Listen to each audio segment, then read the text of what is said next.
Prime.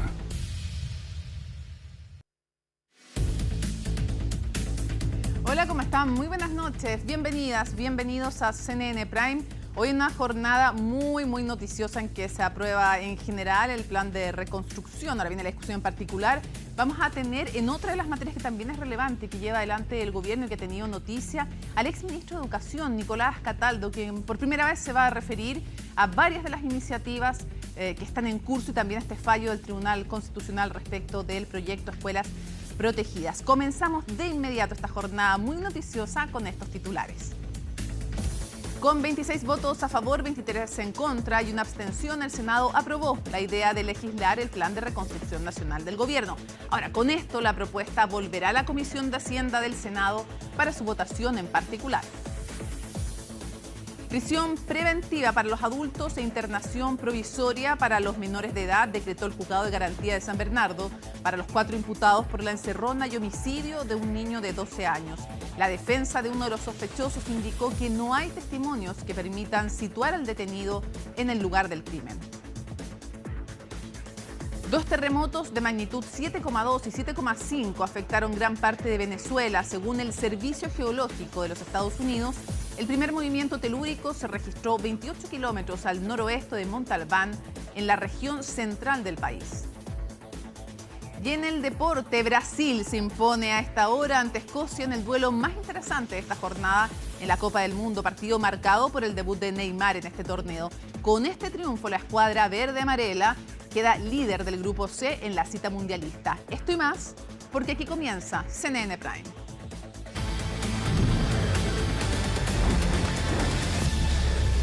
Anunciamos en titulares, el Senado aprobó la idea de legislar el proyecto de reconstrucción del gobierno o proyecto de reactivación también y reconstrucción nacional, ¿no? Son 26 votos a favor, 23 en contra y una abstención.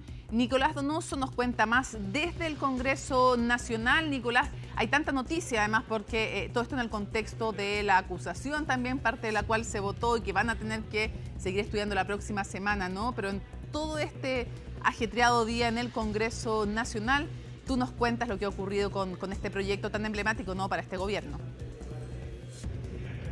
Sí, ¿qué tal, Mónica? Buenas noches. Lo decíamos, ayer se aprobaba la acusación constitucional, al menos la admisibilidad de la Cámara de Diputados se va a terminar votando el próximo martes en contra del exministro de Hacienda, Nicolás Grau, y hoy, en la jornada también bastante noticiosa, se termina aprobando la idea de legislar en general el proyecto de reconstrucción y de reactivación económica. No había dudas, hay que decirlo también y reiterarlo, de que se iba a terminar aprobando porque el gobierno tenía ese piso mínimo de 26 votos, justamente los 26 votos que requería de estar los 50 senadores para que pudiese sortear esta primera valla en segundo trámite y de esa forma pasar a la discusión en particular de este proyecto.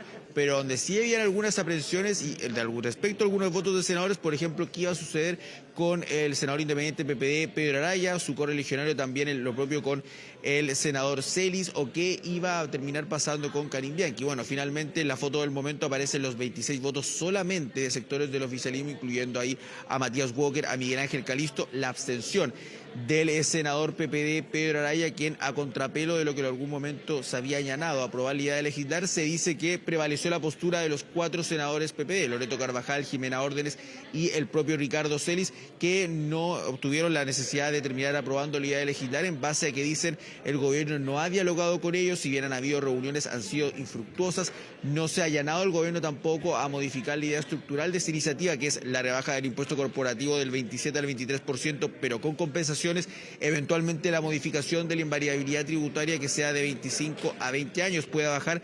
¿Qué va a suceder con el crédito al empleo, la eliminación de las contribuciones a contar de las personas mayores de 65 años, la exención del IVA a la primera vivienda, en fin, muchos aspectos que el gobierno aún no ha terminado señalando, confirmando si van a sufrir algún tipo de modificación, lo que ha hecho los 23 rechazos. Y hace instantes, de hecho, Mónica, hablaron tanto el ministro de Hacienda, Jorge Quirós, como el biministro Claudio Alvarado, rodeados por la ministra subrogante de la SECPRES, Constanza Castillo, porque el actual ministro de la SECPRES, José García Ruminó, se encuentra con licencia, relevando la necesidad de la aprobación de este proyecto, pero diciendo que van a ampliar, lo aseguran eso, la base de apoyo en la discusión en particular, que van a continuar las conversaciones con los parlamentarios de oposición, pero que en todo caso no se van a mover ni con la urgencia, que se mantiene la urgencia suma, ni tampoco con la idea matriz de la iniciativa. Vamos a pasar a escuchar lo que señalaron hace instantes ambos ministros. En la discusión particular vamos a ir recogiendo muchas de las ideas que hemos recibido y pensamos que en esa etapa vamos a ir consiguiendo también más apoyo. Este apoyo hoy día fue un apoyo muy relevante, pero vamos a ir ampliando nuestra base de apoyo y vamos a terminar con un proyecto que definitivamente busca y le va a cambiar la cara al futuro de nuestro país.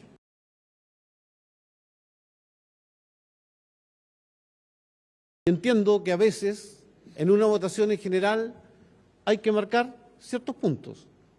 Y así comprendo la votación hoy día de la oposición. No la entiendo como un rechazo total y absoluto a las ideas que tiene este proyecto.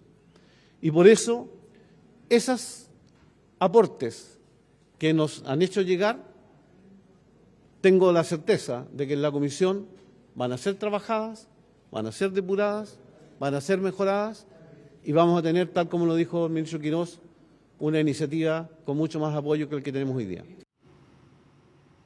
Nicolás, cuando uno explora y reportea qué está dispuesto el ministro de Hacienda, básicamente porque es el que lleva el cuerpo, el corazón de este proyecto, a transar, la verdad es que ha sido bien variable a través del tiempo, pero en el crédito al empleo por los costos que tiene y dado además el déficit que tiene el país en materia fiscal, ese tema, el del crédito, algunos han dicho no, es intocable, al parecer no es tan intocable en cuanto a los montos, habría modificaciones en la discusión en particular y también en algo que se abrió en su momento, lo dijo hace algún tiempo el ministro secretario general de la Presidencia, García Ruminot, respecto de la invariabilidad, efectivamente bajar los años. No es algo necesariamente sustantivo como para que se sume buena parte de la oposición, pero menos el Partido Comunista, que tiene con la rebaja del impuesto desde la época del gobierno anterior, incluso reparo, pero sí sería una posibilidad al menos de ganar algunos votos para que no fuera de nuevo exactamente igual como ahora la votación. Sí, de hecho, Mónica, es una posibilidad, se ha ido reiterando también acá, al menos en los pasillos, en el reporteo que podemos realizar en relación a que la rebaja del impuesto corporativo no fuese del 27 al 23%, sino que fuese del 27 al 22%, acercándose a la OCDE, pero el guiño que le haría el gobierno eventualmente, aparte de la oposición, es que los años de invariabilidad tributaria no fueran 25, sino que se bajara a 20 o quizás se allane a una modificación más sustancial. Esto viene ya del primer trámite de la Cámara, recordemos, cuando en algún momento la democracia cristiana había hecho el guiño de que podía aprobar la idea de legislar, finalmente terminaron rechazando, pero lo cierto es que no ha sido fácil, al menos el panorama para la oposición. ¿Y por qué? Sí, es que a lo mejor te puedo haber escuchado mal yo perfectamente, así que tú me corriges, por favor. Tú me dices que en tu reporteo, ¿cuál es el cambio que podría darse respecto de la rebaja del impuesto corporativo?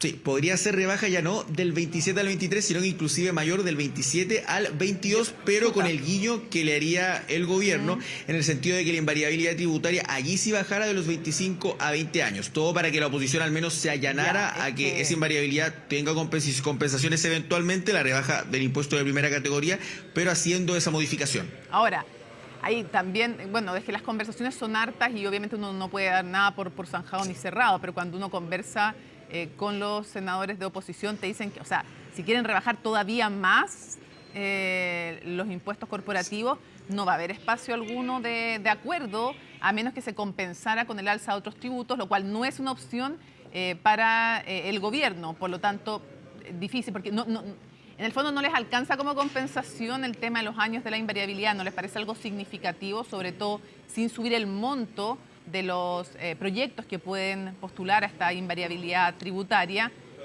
La verdad es que si hacen eso no creo que se ensanchen, sino que se enangosten las posibilidades de algún acuerdo. Vamos a ver cómo se da eso. Sí, no, y posiblemente es parte de una de las conversaciones porque también hay otros flancos, lo de la eliminación de las contribuciones, lo decíamos, los mismos alcaldes del oficialismo están levantando la alerta, ese será otro aspecto que probablemente va a generar controversia y también, Mónica, en materia medioambiental, que un poco ha ido pasando, si lo decimos de alguna forma, colado porque lo revisa la Comisión de Medio Ambiente, después de que lo revisa la Comisión de Hacienda y pasa por trabajo, pero en materia medioambiental de permisología, de lo que pueden hacer o no los tribunales ambientales y algunas modificaciones en esa materia, se ha levantado la alerta también por parte de la oposición, sobre todo principalmente por el PPD, y de allí que venga la abstención también del senador Pedro Araya. Sí, es súper interesante lo que tú dices, yo creo que acabas de dar en algo medular, porque aparte de estar en discusión, este proyecto, distintas visiones también, que son todas válidas, pero son distintas respecto de cómo se logra mayor crecimiento, algo que ya hay consenso que es necesario, no necesariamente lo había en el pasado, cómo se llega a ese mayor crecimiento, si es necesario endeudarse o no más en el futuro, el tema de que es deficitario los primeros años, el tema de que no se sabe cuánto va a ser realmente el crecimiento, si está siendo muy optimista o no el gobierno con la apuesta que hace. Todo aquello, aparte de eso, hay otras cosas detrás. Está también, obviamente, qué estrategia toma la oposición, si es unitario o no. Está quienes creen que tienen que seguir todos unidos en una línea política común y otros que creen que el socialismo democrático debe marcar un punto de distancia con el Frente Amplio, en fin, y el Partido Comunista sobre todo. Entonces vamos a ver cómo se da esa discusión, porque aquí hay varias capas, hay muchas cosas que están, no solo el proyecto mismo en cuestión, visiones de país y también proyecciones futuras de la economía y también proyecciones de alianzas políticas. Sí, no, y además, Mónica, porque no se ve una postura unificada de la oposición. Hemos visto distintas contrapropuestas a raíz de que el Partido Comunista de alguna forma se opone a la idea matriz del proyecto, así es difícil llegar a algún tipo de acuerdo, pero hemos escuchado al menos desde que inició la tramitación de que primero querían recurrir al Tribunal Constitucional, luego de que el proyecto tenía que separarse, y hemos escuchado de hecho que senadores insisten en ese punto de que la parte de reconstrucción, que era en un momento cuando se presenta el proyecto la cuestión más importante, que se pudiese tramitar en separado respecto a las materias tributarias. Oye. Luego también han dicho que se le deben realizar modificaciones, o inclusive hablaban de una mesa técnica que el ministro Quirós le puso una lápida porque señaló que prefería ir dialogando y tramitando todo lo que tiene que ver con los acuerdos, conversación a conversación. Fíjate que hace poco, en el podcast, ¿Cómo te lo explico?, la ministra del Interior, que estuvo en esa instancia junto con la ex ministra del Interior, Carolina Toá, que estuvo en esa instancia junto con el ex ministro Blumel, hizo una crítica a su sector en el sentido de que ella creía que había y tenían todavía que intentar hacer una propuesta común en la oposición, cosa que no habían logrado, a una costa de tener que hacerla sin el Partido Comunista de manera total o sin el Partido Comunista respecto de la rebaja de impuestos, pero que era necesario, dijo Carolina Toá, y aconsejable, y un error no hacerlo, llegar con una propuesta como oposición. No, y totalmente, porque además venimos ya del primer trámite donde ahí se parecía ver que había una postura común de la oposición, pero luego nos hemos ido enterando de que la piedra de tope al parecer sigue siendo lo de la rebaja del impuesto corporativo, y el gobierno ya ha dicho que aquello no se va a modificar, y si la oposición no logra alinearse, también el gobierno ha dicho, lo decía el presidente José Antonio Kast, de hecho, previo a la cuenta pública, de que cada si se aprobaba por un voto o dos votos, ya estaba porque se iba a terminar aprobando, pero la oposición, ahí Mónica también estaba señalando, ojo con que se termine saliendo una reforma sin un consenso amplio, porque en 4 años más, si el gobierno no es de tu sector y pasa a otro sector, lo que puede suceder es que se le realicen modificaciones, y ahí hay que estar atento también a cómo va a quedar la futura conformación del Congreso. Eso también es bastante interesante. Sí, lo dijo de hecho ayer en CNN Prime Constanza Martínez, la presidenta del Frente Amplio. Si tuviéramos mayoría en el futuro y no hay consenso en esta reforma, la vamos a intentar retrotraer. Te cuento que habló el presidente de la República, José Antonio Kast. Esto evidentemente es un triunfo legislativo inicial todavía, pero no sorpresivo para el gobierno. Escuchemos qué dijo el mandatario. Agradecerle a los parlamentarios, a los senadores, que hoy día aprobaron la idea de legislar de la ley de reconstrucción. Eso es una gran noticia. La ley, como ustedes saben, no está aprobada. Ya se aprobó por parte de la Cámara de Diputados, pasó al Senado, se hizo una discusión en la Comisión de Hacienda y pasó a la sala para que se apruebe la idea de legislar. Ahora vendrá el debate artículo por artículo. Y ahí vendrán las propuestas y los planteamientos que harán los parlamentarios, que es razonable, y nosotros iremos viendo en qué línea podemos seguir avanzando para garantizar el desarrollo y el progreso de Chile. Pero ha sido una gran noticia que se aprobara la ley la idea de legislar de este proyecto de reconstrucción. Quiero darle las gracias a cada uno de los ministros, subsecretarios, que trabajaron incansablemente para que esto fuera realidad, y agradecerle profundamente a los senadores que permitieron que esto hoy día empiece a discutirse artículo por artículo. Es una gran noticia y desde todo el mundo están mirando lo que hace Chile, porque Chile ha sido faro a nivel mundial y volverá a ser líder a nivel latinoamericano y a nivel mundial si hacemos las cosas bien. Optimismo en el fondo en el presidente de la República, aclarando obviamente que no está aprobada la ley, sino que está aprobada la idea de legislar, y ahora viene toda la discusión, efectivamente, en particular el retorno a la Comisión de Hacienda. Es todo un camino largo que todavía queda y que viene entonces el desglose iniciativa por iniciativa, artículo por artículo, sabiendo que los que tienen que ver, los 2 o 3 que tienen que ver con la reconstrucción, obvio que tienen el apoyo de todo el arco político.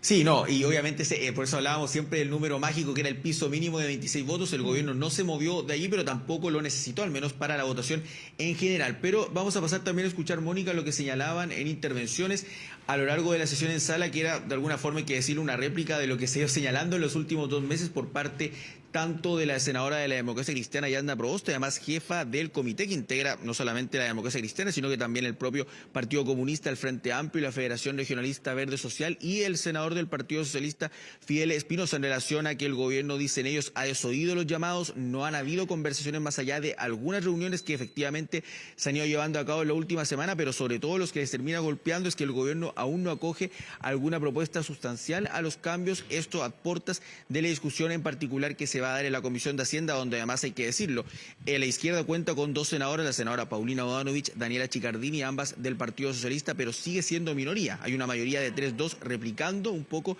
lo que se dio en primer trámite de la Cámara de Diputados y donde reaparecen los fantasmas, donde la oposición terminó acusando en ese momento al oficialismo de pasar la máquina con la votación de articulado por articulado, indicación por indicación. Vamos a pasar a escuchar la intervención entonces de la senadora Proboste y de Fidel Espinosa. En términos muy sencillos, queremos lamentar la nula disposición que ha tenido el gobierno para poder corregir los riesgos que han advertido distintas instituciones y expertos en esta materia, no solo la oposición, sino también el Consejo Fiscal Autónomo, economistas de manera muy transversal, en donde han señalado los riesgos que significa para la responsabilidad fiscal, y en donde iniciativas como por ejemplo el crédito al empleo, 1.400 millones de dólares, no tengan ningún impacto respecto de una de las demandas más urgentes que hoy día enfrenta más de 900.000 personas que buscan empleo y no lo encuentran. Creo que eso da cuenta de lo que se comienza a instalar. No es lo que se va a aprobar, sino finalmente cuánto tiempo va a durar esta reforma. Gobernar no es proteger privilegios. Gobernar es construir justicia, y esa es la gran diferencia fundamental, que es la que hoy está en juego con este proyecto. He dicho, Presidenta, y anuncio mi voto en contra.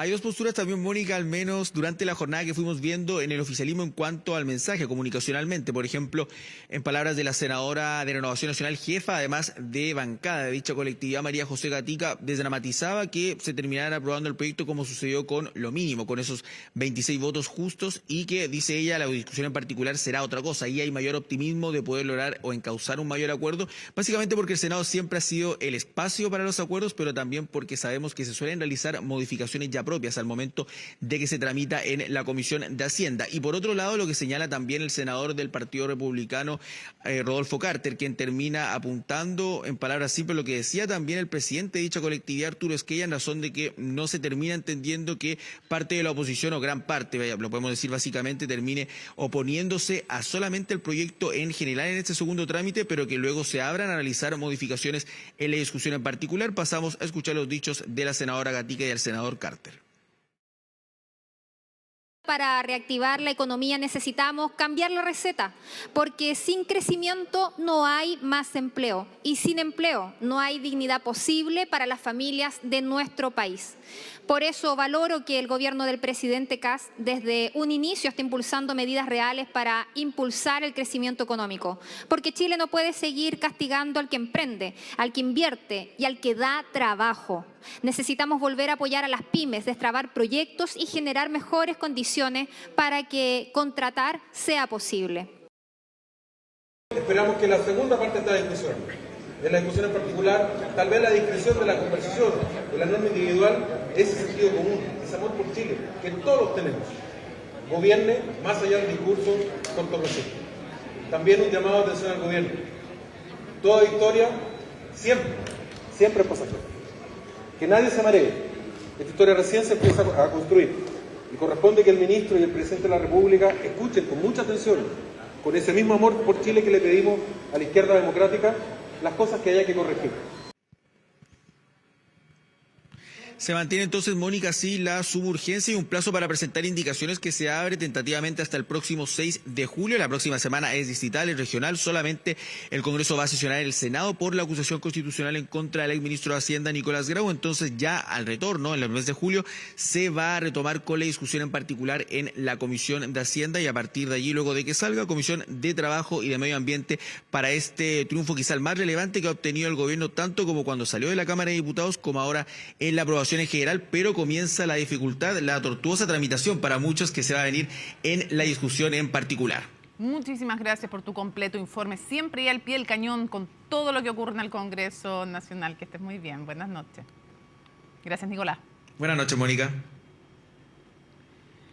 Bueno, y en otra materia, lo que antes estábamos hablando de una victoria, bueno, esto es una derrota claramente en términos constitucionales, porque el Tribunal Constitucional acogió parte de los requerimientos y parte importante, uno diría que tal vez el corazón o parte central, medular, de este proyecto, Escuelas Protegidas, y abrió entonces un nuevo flanco para el gobierno.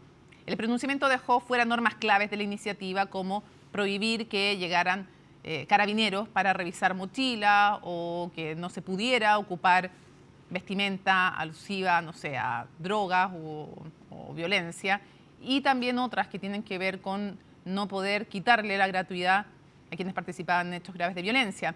Instaló entonces una discusión que podría impactar, dicen algunos, en otros proyectos de seguridad que contemplan restricciones a beneficios sociales, como nos cuenta Colomba Eijols.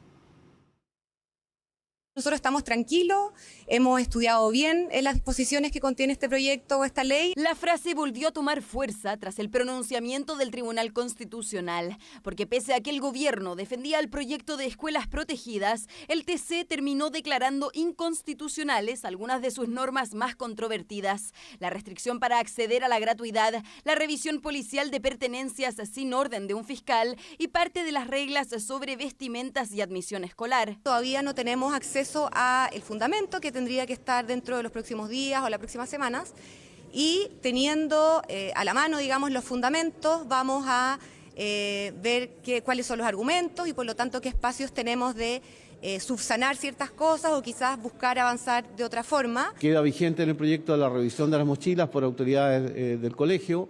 Los alumnos no podrán utilizar capucha, quedan vigentes el resguardo de los profesores. Hay normas que claramente son un avance respecto a lo que había en esta materia. Pero aunque la moneda buscó destacar las normas que sí quedaron en pie, el fallo tuvo efectos inmediatos en el oficialismo. Desde la UDI lamentaron la decisión del Tribunal Constitucional y anunciaron que estudiarán una reforma para insistir con uno de los puntos que el TC dejó fuera: que estudiantes condenados por delitos graves puedan perder o quedar impedidos de acceder a beneficios estatales como la gratuidad. Estamos estudiando la presentación de una reforma constitucional de tal manera de que se habilite esta medida que impediría que estudiantes que han sido sancionados producto de la violencia en los colegios el beneficio de la gratuidad. Creer que solo porque no está puesta en la Constitución el sancionar doblemente a las personas y resolverlo por la vía de una reforma constitucional es no hacerse cargo de un principio ético, responsable y de construcción de futuro. La discusión, sin embargo, podría no quedar limitada al proyecto de escuelas protegidas, porque aunque todavía no se conocen los fundamentos del Tribunal Constitucional, su pronunciamiento sobre la pérdida de beneficios sociales abrió dudas sobre otra iniciativa impulsada por el gobierno. gobierno, el registro de actos vandálicos e incivilidades, que también restringe el acceso a subsidios, becas o fondos públicos a personas condenadas por determinados delitos. Esto es un antecedente que le hacemos ver al gobierno, no solamente en materia de educación.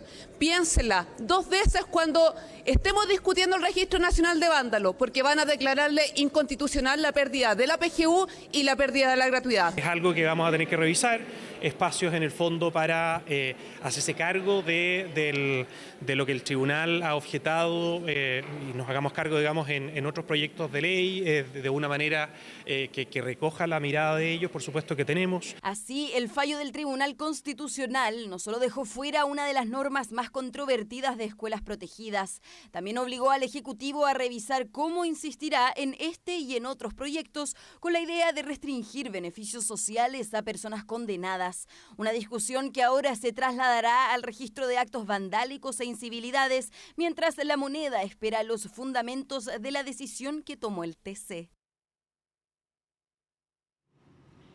En la Comisión de Gobierno Interior de la Cámara se vieron las caras la contralora Dorothy Pérez y el exdirector del Servicio de Migraciones, Luis Taller. Todo esto tras la polémica por el ingreso de niños haitianos. Ocurrió horas después de que el ente fiscalizador publicara su informe definitivo por este caso, en el que se apunta a Taller por flexibilizar las normas de entrega de visas a través de un acto administrativo, no del acto administrativo específico que debiera haber sido a juicio de Contraloría. Los detalles en la nota de Sebastián Riz. A poco más de una semana desde que se destapara el caso y en un documento de 147 páginas, la Contraloría publicó su informe final con las conclusiones sobre el ingreso de niños haitianos a Chile entre enero y abril de 2025. Se determinó que el Servicio Nacional de Migraciones, la PDI y la Subsecretaría de la Niñez no han actuado de manera coordinada frente a la llegada masiva de niños, niñas y adolescentes provenientes de Haití. No existen procedimientos que sean conjuntos para verificar la trazabilidad de la situación de los menores que ingresan al país en el marco de la reunificación familiar. Todas esas falencias, indudablemente hay que trabajarlas de acuerdo al informe de la Contraloría. Se abrirán los procesos de mejora en cada uno de los servicios, en cada una de las instituciones. En el caso de que hayan faltas administrativas claras y definitivas, se abrirán los sumarios correspondientes. Pero el cuestionamiento principal apuntó al exdirector de Migraciones, Luis Taller. La Contralora criticó un memorándum que flexibilizó los requisitos para la entrega de visas en Haití, señalando que la autoridad excedió sus atribuciones. El memorándum sí tiene fundamento legal. Esa es mi tesis y actuamos en el Servicio Nacional de Migración respecto de esto, amparados y fundados en la normativa de la Ley de Extranjería y Migración, de la Constitución y del Estatuto Administrativo. Observaciones de Contraloría que encontraron respaldo tanto en el oficialismo como en quienes denunciaron el caso durante 2025. La Contraloría confirma que el Servicio Nacional de Migraciones actuó fuera del marco legal, validando exactamente lo que advertimos hace meses. En Chile, ninguna institución pública puede estar por sobre la ley. En un Estado de Derecho, ninguna autoridad puede reemplazar la ley por su propia visión ideológica. Luis Taller debe responder por las decisiones que adoptó mientras estuvo al mando del Servicio Nacional de Migración. En la oposición, en tanto, respaldaron el trabajo realizado por Luis Taller. También surgieron voces críticas respecto a la forma en que se adoptaron algunas decisiones durante el proceso. Aquí se actuó considerando el interés superior de niños y niñas de países como Haití o Venezuela, que muchas veces enfrentan dificultades para acceder a documentación o a trámites como es la apostilla. Y en el caso de Haití, que no hay ni una posibilidad de apostillar nada, ¿qué haces? ¿Decides por el bien superior del niño o sencillamente te remites a la ley? Por supuesto que es cuestionable, es conversable, pero eso pasa por un tema, no por una intencionalidad. La Contraloría también cuestionó la decisión de la DGAC de permitir el aterrizaje de un vuelo de la aerolínea Caribbean Sun, que llegó en octubre de 2025, con un cambio de itinerario y sin la lista de pasajeros definitiva. Emplazamiento que tuvo respuesta de forma inmediata. Y lo que se ha señalado respecto de que ese vuelo, por ejemplo, no cumplió con el itinerario, no es cierto, porque ese vuelo cumplió con la programación que tenía prevista desde su salida de Haití hasta el vuelo o el paso que hizo por Perú y después llega a Chile. También nosotros tenemos un listado de pasajeros que nos emite la compañía y es de hecho un requisito para que nosotros autoricemos los vuelos de esta aeronave. Informe que finalmente es publicado y que instruye sumarios internos en migraciones, la PDI y la Subsecretaría de la Niñez para definir eventuales responsabilidades administrativas, que por lo menos hasta ahora el principal apuntado es el exdirector de Migraciones, Luis Taller.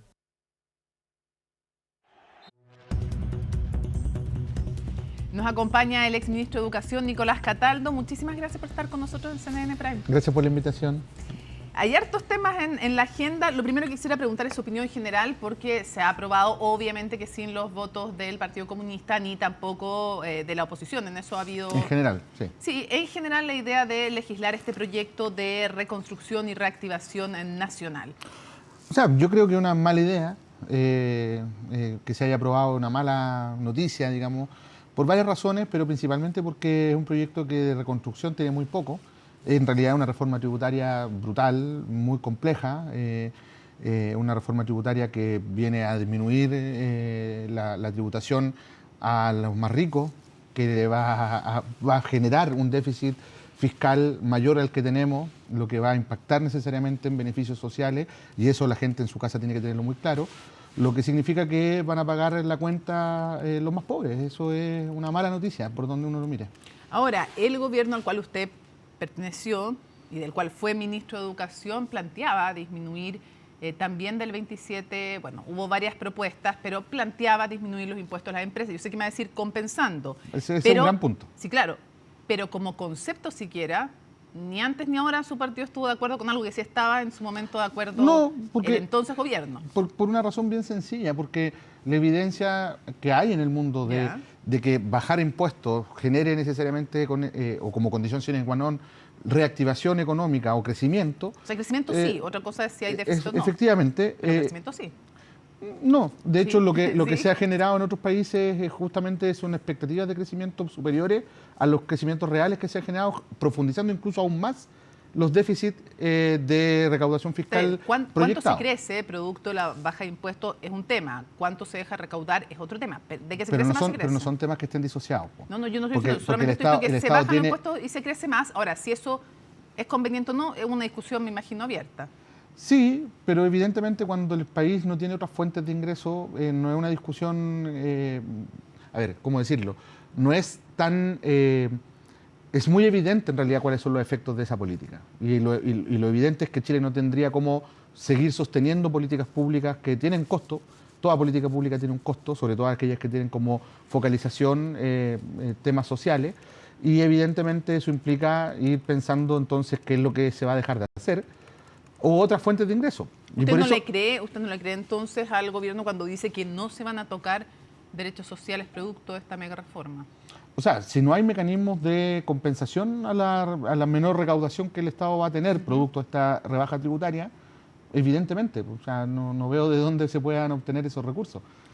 Lo quiero llevar ahora a escuelas protegidas, otros temas que vuelven a la actualidad, entre otras cosas porque en un fallo del cual todavía no conocemos los fundamentos, sin embargo, hemos reporteado algunos de esos fundamentos, se rechazan cosas muy importantes del proyecto, como que no puede llegar... A ver, se mantiene que si es voluntaria la revisión, puede hacerse, eso es un tema que logra el gobierno, no logra que sea forzosa y con carabineros, eso se declara inconstitucional. Inconstitucional también la prohibición de cierto tipo de vestimentas alusivas a consumo de droga, violencia, en fin. Tampoco que no se pudiera admitir a expulsados. Y tal vez una de las cosas que había sido la más polémica, se prohíbe y se declara inconstitucional quitar la gratuidad por haber participado o estar condenado por hechos de violencia graves.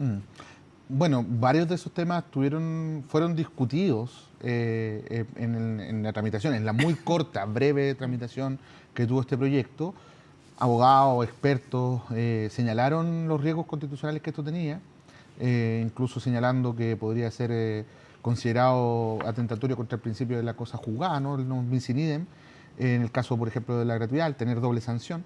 Y bueno, terminó siendo así. Todavía no conocemos los fundamentos del Tribunal Constitucional. Creo que no es bueno anticiparlo hasta que el Tribunal lo evacúe formalmente. Pero lo cierto es que este es el resultado de cosas que se advirtieron en la discusión legislativa que podían suceder. Entonces creo que esto es una lección que me imagino el gobierno va a sacar, espero que la saque, y es que no es bueno discutir ninguna reforma, ninguna política pública a mata caballo, solo confiando en la mayoría que tengo en el Parlamento, ¿no? Que es relevante, que es una señal indiscutible de lo que la ciudadanía en su minuto dijo respecto a quienes querían que tomasen las decisiones. Pero el debate legislativo es mucho más que tener mayoría, es también la necesidad de pensar políticamente, pero también pensar técnicamente las decisiones que se toman. A propósito un poco de lo que vamos a probablemente discutir después con el SAE, hoy día veía a Harald Beyer, que no es una persona de izquierda, que fue ministro del gobierno del presidente Piñera, que señalaba que lo que están proponiendo con el SAE es una mala política, es un mal diseño técnico. Entonces creo que es importante darse tiempo para discutir, para mejorar, escuchar lo que te dicen los demás. Nadie está discutiendo de mala fe. Y el Parlamento es un espacio para eso, para escuchar, para recoger, para mejorar la propuesta que viene del Ejecutivo. Ahora, ¿por qué cree que el gobierno perseveró en esta iniciativa a pesar de las advertencias de abogados constitucionalistas que decían que podía ser cuestionado? ¿Es porque no compartió la visión porque en general otros de su línea sí le dijeron sí, va a pasar, otros decían que no? Entonces, la pregunta ¿es porque evaluó mal? ¿Es porque no era previsible? ¿Es porque el tema tenía buena recepción y tiene buena recepción en términos de popularidad ciudadana, el quitar beneficios si es que alguien es condenado por hechos de violencia? ¿Por qué cree que el gobierno perseveró? ¿Error de cálculo? Es difícil saberlo, Mónica, pero yo tengo una hipótesis. ¿Cuál es la hipótesis? Son dos cosas. La primera es que yo creo que este es un gobierno que ha acusado a todo el mundo de ser sobreideologizado, pero están demostrando consistentemente ser los más sobreideologizados de todos. O sea, que toman decisiones pensando más ideológicamente que nadie, sin considerar la evidencia, sin considerar la importancia de los datos, sin considerar las opiniones de expertos jurídicos que te dicen, oye, esto va a tener problemas constitucionales, no insistan en este camino, sin atender los argumentos de la oposición, que no siempre fueron de un rechazo absoluto a la idea contenida en el proyecto, fueron con el ánimo de contribuir a mejorar el proyecto de ley. Entonces creo que hay un primer elemento, y el segundo elemento es tener una sensación, y yo la comprendo porque me ha tocado ser ya en dos gobiernos distintos, trabajar en el gobierno, como autoridad en el último, como asesor y parte de equipo legislativo en el anterior, y en el gobierno de la presidenta Bachelet teníamos mayoría y a veces uno se embriaga con esas mayorías, ¿no? Y eso no es bueno. Las mayorías son circunstanciales y las políticas públicas permanecen. El país permanece, nuestras necesidades de resolver problemas con la política pública persisten. Entonces yo creo que uno está, y son aprendizajes, ¿no? Uno está menos para darse lujos ideológicos y más para pensar cómo resolvemos los problemas que el país tiene. Y creo que estos temas no resuelven los problemas de fondo. Fíjate que... ¿Y usted veía cómoda durante la tramitación y la propuesta de esta iniciativa de escuelas protegidas a la ministra de Educación? Es difícil saberlo porque en la parte de la Comisión de Educación de la Cámara, que seguí más en diferido, prácticamente el Ejecutivo no habló. O sea, cuando se preguntaban cosas al Ejecutivo, no hablaban. Y la dinámica de la discusión en la Comisión fue bien compleja. Yo nunca la había visto. Yo desde 2010, 2011 más o menos que permanentemente sigo las discusiones de la Comisión y nunca había visto que sistemáticamente en todas las discusiones se clausurara el debate. Es decir, apelando a la mayoría de la Comisión, se votó una vez que cada indicación iba a ser clausurar el debate, es decir, con 3 opiniones ya se daba por zanjado el debate y por tanto se votaba. Eso yo nunca lo había visto. Entonces fue bien a matacaballo, por eso te digo, de desatender lo que te decían los parlamentarios de oposición, de no permitir que el Ejecutivo expresara su opinión. Entonces yo lo que no sé es si es que el Ejecutivo no quería hablar o si los parlamentarios oficialistas prefirieron avanzar rápido y no darle la palabra al Ejecutivo. No lo sé, no lo voy a saber, la verdad es que tampoco es relevante, pero sí sé que el efecto de eso es que la producción legislativa es mala. Y los resultados están a la vista. El Tribunal Constitucional declara inconstitucional varios aspectos bien centrales de ese proyecto de ley. Ahora, sin embargo, la ministra de Educación, María Paz Arzola, dice que están más cerca de lo que querían hoy día que antes de esta ley, a pesar del fallo del Tribunal Constitucional. Entonces eso quiere decir que estamos legislando con la lógica del tejo pasado. No, dice que probablemente ellos querían todo, pero entre nada y lo que logran, eso lo está diciendo que en el fondo están más cerca del objetivo que querían. Puede ser. O sea, sin duda, aprobaron un proyecto de ley que ellos calificaron como un proyecto de señales. O sea, definen que es un proyecto que está más bien para dar señales que para resolver problemas concretos. Yo, mira, frente a este tema... ¿Pero qué le parece cuando la ministra dice eso? Igual hemos avanzado, estamos más cerca de lo que queríamos que antes de esta ley. Yo creo que no es presentable que a uno como autoridad a cargo de un proyecto de ley de la República, las normas que sistemáticamente además los expertos te dijeron que podían tener problemas de constitucionalidad, te las declaren inadmisibles. No es que no haya pasado. Inconstitucionales. O sea, inconstitucionales, que debieron haber sido consideradas inadmisibles desde ese punto de vista, pero más allá de eso no es razonable, porque uno tiene equipos técnicos que asesoran, que formulan, equipos de las Express que revisan, que te dicen si las cosas están cumpliendo los criterios de constitucionalidad o no. Ahora, lo hizo el vilipendiado por muchos en el sector de ustedes, Tribunal Constitucional. En el pasado vilipendiado. O sea, mira, yo en particular nunca he tenido problemas con nuestra institucionalidad.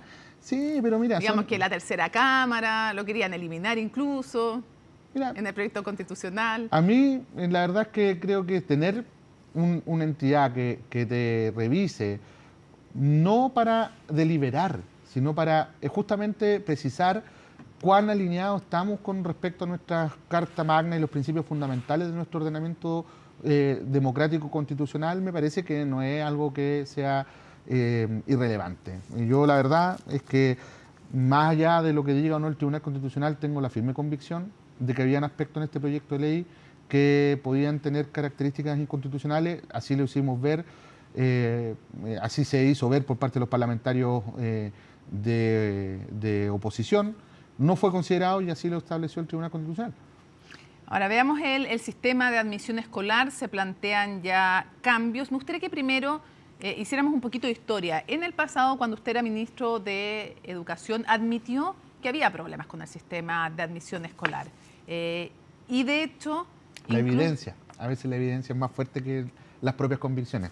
Cuando eso es así, uno tiene que reconocerlo. Pero... ¿costó que en su sector admitieran, costó que en su sector admitieran que había problemas con el sistema de admisión y que varios de los cambios sí había que modificarlos o retrotraerlos? Hubo harta resistencia, era una reforma emblemática además durante la época de la expresidenta Bachelet que mezclaba varios aspectos.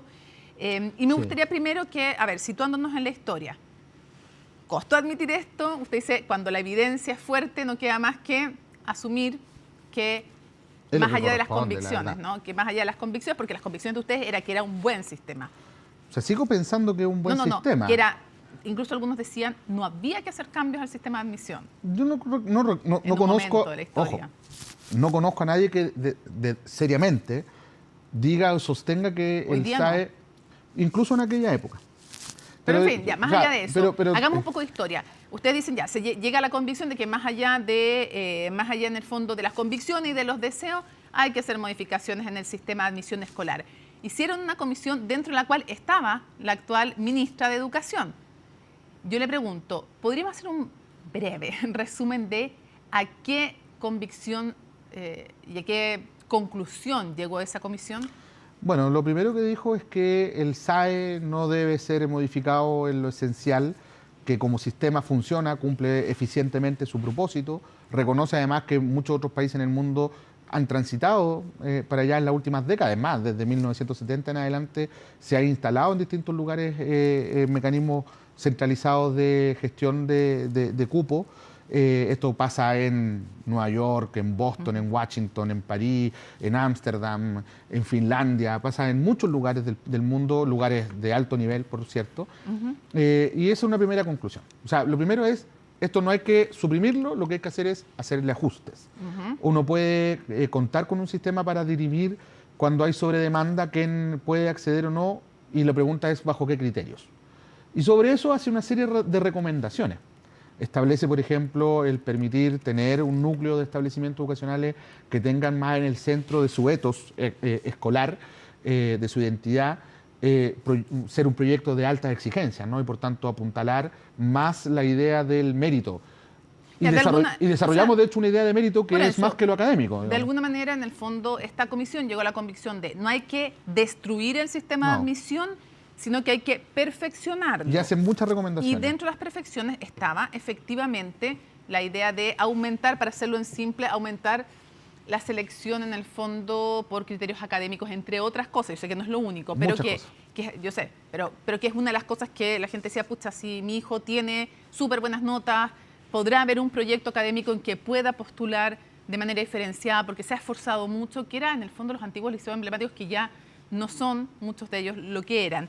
Ahora, yo le pregunto, ¿cuál era la convicción como comisionada de la actual ministra de Educación? Bueno, eso no lo puedo juzgar, pues. Pero no, en su votación, en su participación. O sea, insisto, incluso eso no lo puedo juzgar porque constituimos una comisión transversal, política y académicamente hablando, de alto nivel. O sea, más allá de que sean todos representantes de alguna expresión de lo político, son todos académicos de alto nivel, quienes estaban allí, encabezados por Silvia Izaguirre. Además, entonces, como ministro, yo estuve en la inauguración y en el cierre.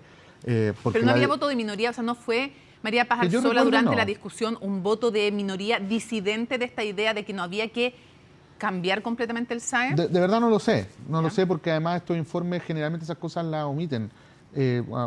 Si no hay opinión unánime, a menos que se exprese textualmente así, eso no queda establecido. ¿Qué le parece entonces que hoy día, habiendo sido la ministra Arzola, parte de esta comisión que decía no hay que transformar radicalmente el SAE, sea como ministra partidaria de un cambio?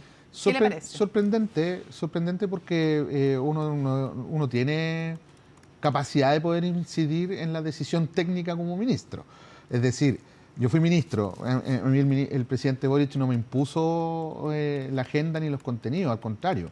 Esto tenía harta deliberación, teníamos la posibilidad de disuadirnos mutuamente cuando era el caso. Entonces me cuesta pensar que la persona que está sentada en una mesa como experta, como técnica, luego tenga una opinión tan distinta como autoridad. Me cuesta porque me cuesta entenderlo. A lo mejor eso es lo que ocurre. Cambio, dice me usted. Sorprende. Y ojo, no es solo en este punto. Por ejemplo, en el caso del anuncio de parar con la implementación de la educación pública. El subsecretario de Educación, Daniel Rodríguez, fue parte de la comisión hasta que lo nombraron. Y la ministra también fue parte de la comisión en la primera etapa. En la comisión de los SLEP. De evaluación, que es una comisión de evaluación de los SLEP. Y que hace recomendaciones.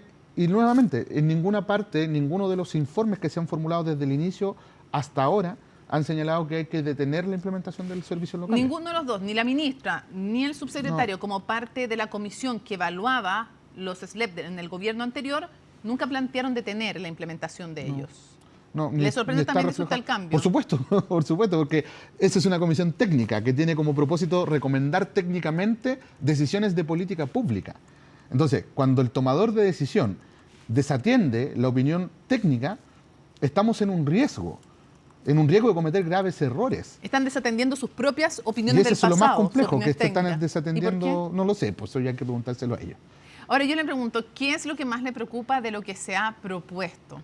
Bueno, nuevamente... me refiero, no de los SLEP, del SAE. Del sistema de admisión escolar. ¿Qué es lo que le preocupa? A mí lo que más me preocupa es que nuevamente se reitera algo que creo que se ha hecho un hábito en estos últimos meses, de decir que las cosas son algo que en realidad no son. O sea, hablan de un sistema de elección mutua que en realidad es entregarle la herramienta a los sostenedores, a los dueños, de elegir ellos a los estudiantes. No es verdad que se le va a devolver el derecho a elegir a las familias. Eso no sucedía antes del SAE, eso no va a volver a suceder si se legisla esto que se está proponiendo.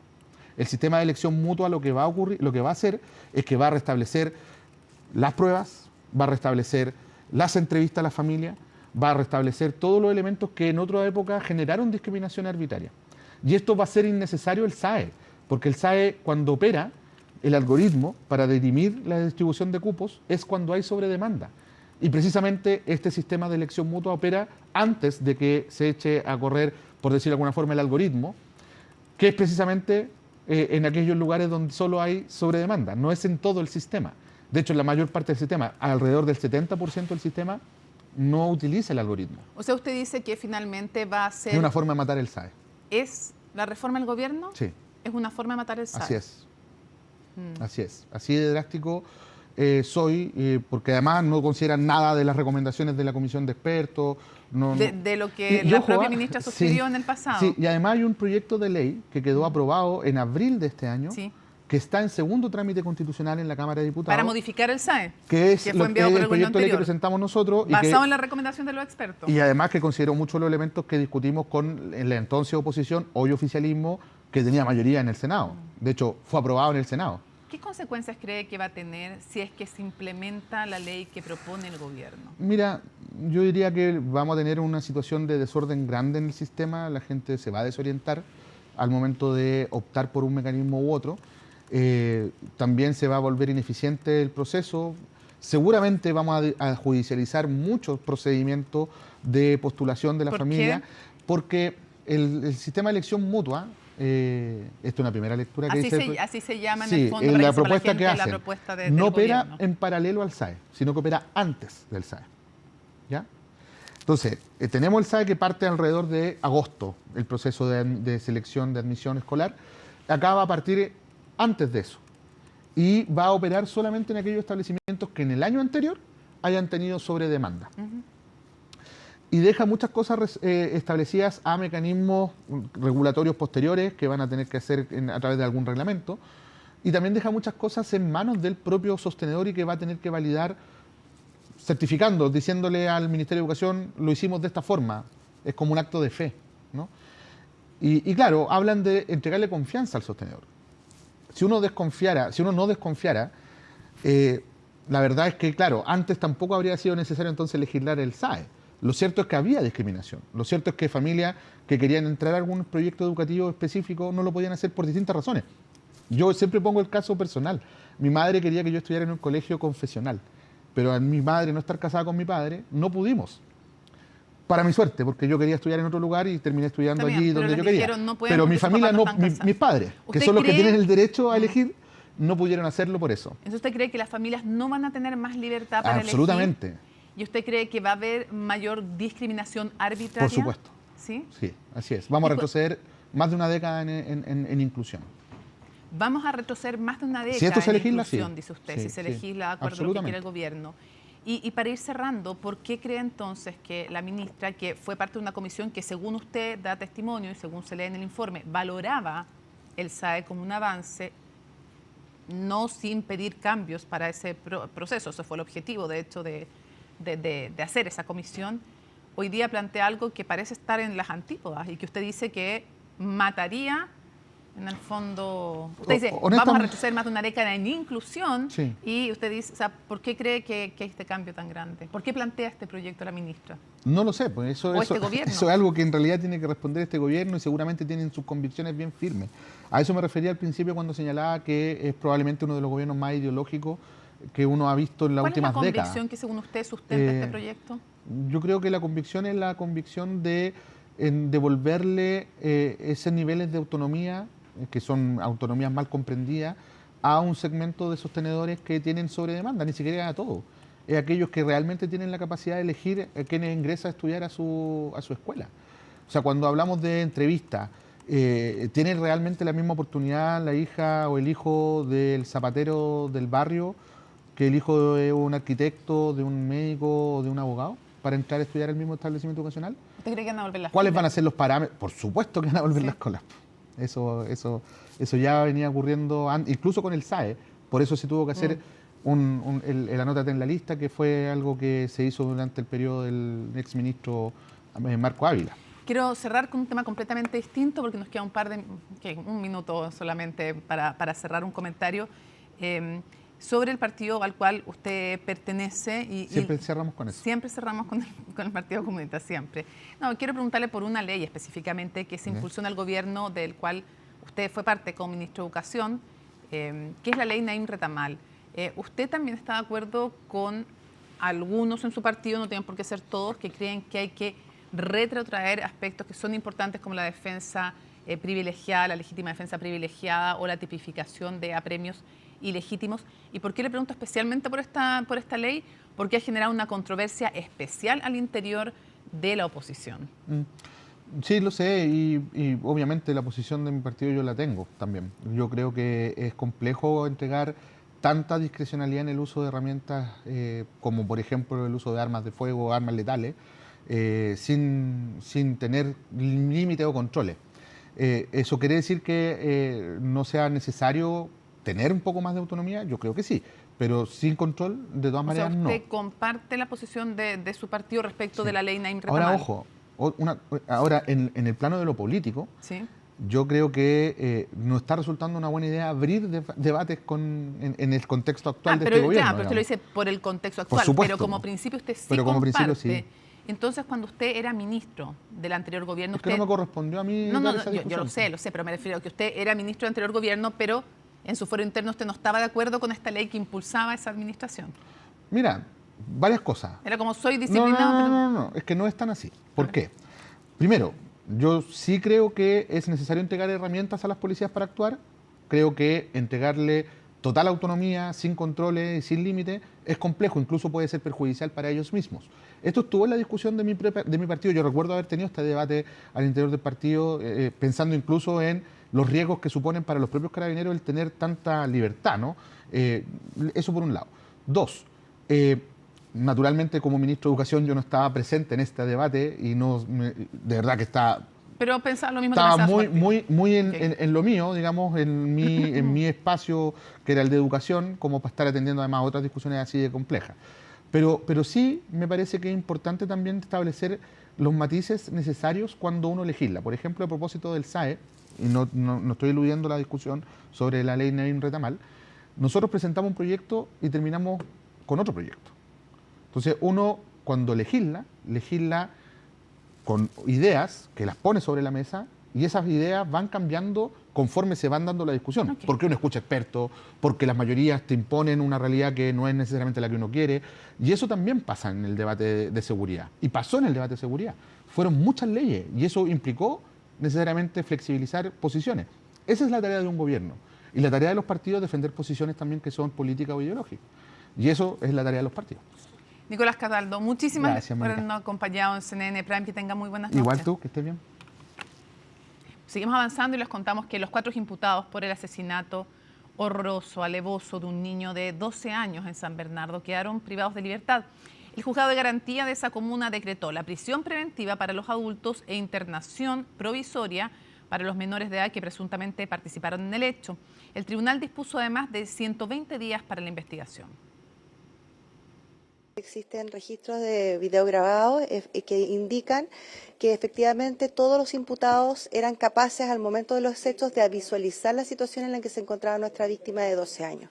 Por lo tanto, obviamente se sostiene el dolo, la situación en que se encontraba sostenido o enredado en el cinturón de seguridad, siendo arrastrado. Todos los imputados eran capaces de obviamente haber detenido su accionar para efectos de salvaguardar su integridad y su vida. Y ninguno lo hizo y obviamente sostuvieron la misma conducta y el mismo riesgo que efectivamente se concretó en la pérdida de su vida. Michael Clark, expresidente de Azul Azul, declaró durante esta jornada por el caso Sartor. En esta indagatoria, la Fiscalía investiga un eventual uso de fondos de la compañía financiera para adquirir acciones de la sociedad deportiva. Juan Cristóbal Cható con el informe. Desde las 9:30 de la mañana, Michael Clark se encuentra declarando ante el fiscal de Juan Pablo Araya por el caso Sartor. Se trata de unas diligencias más esperadas de esta trama judicial en la que la Fiscalía Regional Metropolitana Oriente investiga los eventuales delitos de negociación incompatible, administración desleal, fraude a la ley de mercados de valores y omisión de oferta pública de adquisición de acciones. Esto porque, según la acusación, Clark habría usado fondos de Sartor para comprar el 67% de las acciones de Azul Azul. Yo estaba esperando este tiempo, esta oportunidad de que se va a poder venir a declarar. Y estoy tranquilo, yo sé perfecto quién soy, sé lo que he hecho, más importante, sé lo que no he hecho. Y la verdad es que estoy contento, como les dije, de tener esta oportunidad finalmente de poder venir a declarar, de poder venir a contar mi verdad, de poder venir a aclarar muchas cosas que se han dicho que no corresponden a la verdad. Todo cuando Toesca, administradora de fondos a cargo de la liquidación de los fondos de inversión de Sartor, presentó una nueva querella en contra de Clark y otros involucrados en esta causa, esta vez por los delitos de negociación incompatible y administración desleal. Esto por supuestos préstamos irregulares que Sartor habría realizado a empresas controladas por los mismos directores. Sartor AGF administraba los fondos. El grupo que la controlaba dominaba también a las sociedades receptoras de los recursos. Desde esa doble posición, los fondos financiaron de forma sostenida a relacionadas y o vinculadas del mismo grupo. Esto se le suma a otra docena de querellas que han ido alimentando la investigación de la Fiscalía, entre ellas una presentada por accionistas minoritarios de la sociedad deportiva. Esta es una querella del hincha muy necesaria. Hoy día todas las querellas que tú ves, que son más de 13, 14, que están todas asociadas a un mismo RUC, son de agentes externos a la U, son de afectados, más del tema Sartor que el del tema azul-azul. Había que poner una posición de los minoritarios y de los hinchas, entonces me parece perfecto.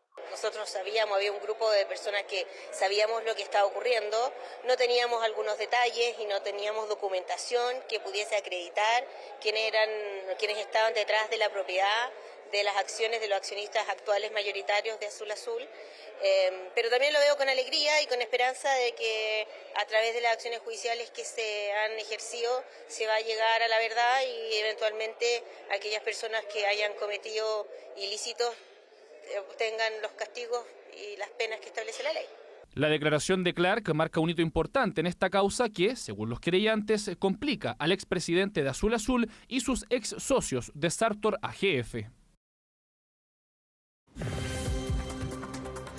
Muy buenas noches, vamos a partir con una noticia de último minuto, el terremoto que se registró en Venezuela. Más bien fueron dos terremotos, un movimiento de 7,5 y otro movimiento de 7,2. Las imágenes que ustedes ven en pantalla son de Caracas, de los efectos que ha dejado este movimiento y tuvieron apenas 39 segundos de diferencia ambos terremotos. Fue primero el de 7,2, 39 segundos después fue el de 7,5. Esto ocurrió alrededor de las 6 de la tarde en Venezuela. El epicentro se situó a 300 kilómetros al este de Caracas, que es la capital del país, en el municipio de Montalbán, en el estado de Carabobo. Tuvo una profundidad de 13,2 kilómetros. Fue catalogado entonces como un terremoto superficial y a raíz de esto entonces son los daños que se registran en el país. Rápidamente se cortó el servicio eléctrico, también las comunicaciones. Es un día feriado en Venezuela, por lo que la mayoría de las personas estaban en sus casas cuando ocurren estos dos terremotos. Desde el Ministerio del Interior de Venezuela ya confirmaron entonces que este movimiento sacudió estados como Yacarui, Lara, Mérida, Aragua, Carabobo, La Guaira, Miranda y el Distrito Capital. Ya los cuerpos de seguridad, según dijo el ministro del Interior, están desplegados en todo el territorio atendiendo las emergencias, ya que advierten hay muchas estructuras en riesgo de colapsar. La instrucción es que las personas permanezcan en plena calma y tranquilidad en espacios abiertos. Llamaron entonces a la población a que salgan de sus casas y los edificios a raíz entonces del riesgo que existe de que colapsen. Ya por lo menos hay 3 edificios que colapsaron y la mayoría de ellos está en Altamira, en Caracas. Además, como medida preventiva, se autorizó el corte de gas en algunos edificios para entonces evitar daños mayores. Decimos entonces en Altamira principalmente ya se registra el colapso de viviendas y edificios. Tenemos el testimonio de una mujer entonces que pudo salir a tiempo del edificio, pero asegura que hay personas que siguen al interior entonces de su residencia que resultó dañada por este movimiento. Pasemos a revisar eso. Estaba aquí cuando logré vestirme, que él me ayudó y todas las paredes agrietadas. Pudimos abrir la puerta como pudimos, una nube de humo que no nos dejaba ver. Y bueno, cuando bajamos el escenario era de película de terror. Tuvimos que subir por encima de los escombros y todo. La conserje con la bebé y todos los vecinos bajando, pero los de este edificio solo he podido ver que han salido una familia. Reiteramos entonces, estos dos movimientos de 7.2 y 7.5 se registraron alrededor de las 6 de la tarde en Venezuela. Esto provocó también alerta de tsunami, sin embargo ya fue cancelada entonces esta medida. También tenemos registros de lo que ocurrió en el aeropuerto internacional de Maiquetía. Esas son las imágenes que fueron grabadas entonces por William Azuaje, que nos llegaron entonces al canal. Fueron daños importantes en este aeropuerto internacional entonces que se registró durante esta jornada. Los centros entonces de alerta de tsunami informaron que ya no existe amenaza a raíz de este terremoto registrado en Venezuela, pero sí el Servicio Geológico de Estados Unidos emitió una alerta roja estimando que este temblor podría causar miles de víctimas. Hasta ahora no tenemos entonces reportes de víctimas a raíz de este movimiento, pero también es poca la información oficial que nos ha llegado, principalmente porque el servicio de comunicaciones y también de electricidad se cortó rápidamente en Venezuela. Tuvimos reportes de nuestra reportera, nuestra corresponsal de CNN en español, Osmari Hernández, que dice que le ha costado mucho entonces poder comunicarse con CNN entonces para entregar su reporte. Tenemos el testimonio de Wilmer Azuaje entonces, que estuvo al interior del aeropuerto internacional de Maiquetía cuando ocurren estos dos terremotos y explicó en completo detalle entonces lo que estaba ocurriendo. Pasemos a revisar ese video.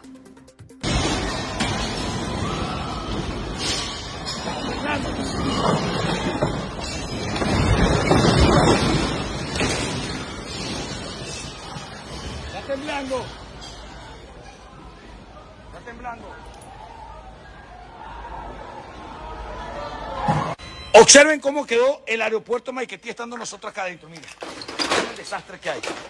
Acabado totalmente. Observen después el terremoto. Observen cómo quedó todo. Señores, grave la situación que estamos viviendo acá. Terremoto de alta magnitud. Miren cómo quedó todo. Pueden observar, yo grabé en el momento del terremoto, yo grabé todo.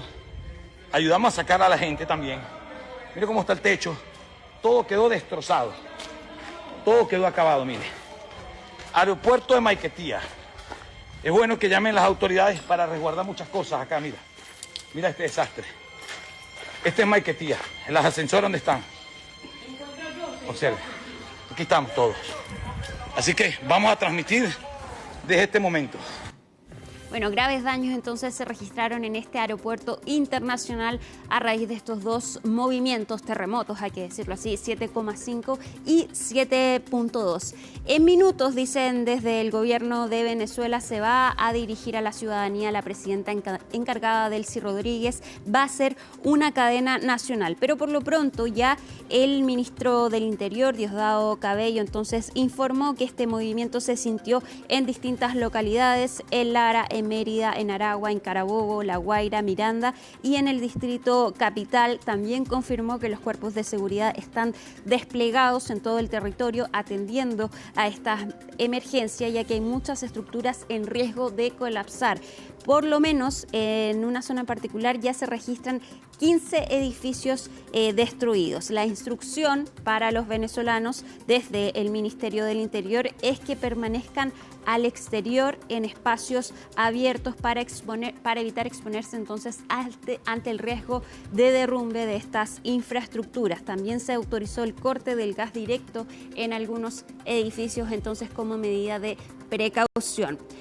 Reiteramos entonces, cerca de las 6 de la tarde se registra este terremoto 7.5 y 7.2. Fue un terremoto superficial de cerca de 12 kilómetros de profundidad. Por ende, entonces registró más daño de lo usual en Venezuela y por supuesto estamos atentos entonces a todos los reportes que nos llegan desde el país. En breve va a hablar la presidenta encargada. Agradecemos esta tremenda, esta terrible noticia que vamos a seguir atentamente en CNN Chile. En Venezuela las consecuencias son todavía insospechadas de este fuerte terremoto. A eso seguimos atentos y a las otras noticias del país y del mundo. Y como siempre al despedirnos les decimos miércoles 24 de junio, así estuvo nuestro país y el mundo. Somos CNN Chile. Buenas noches.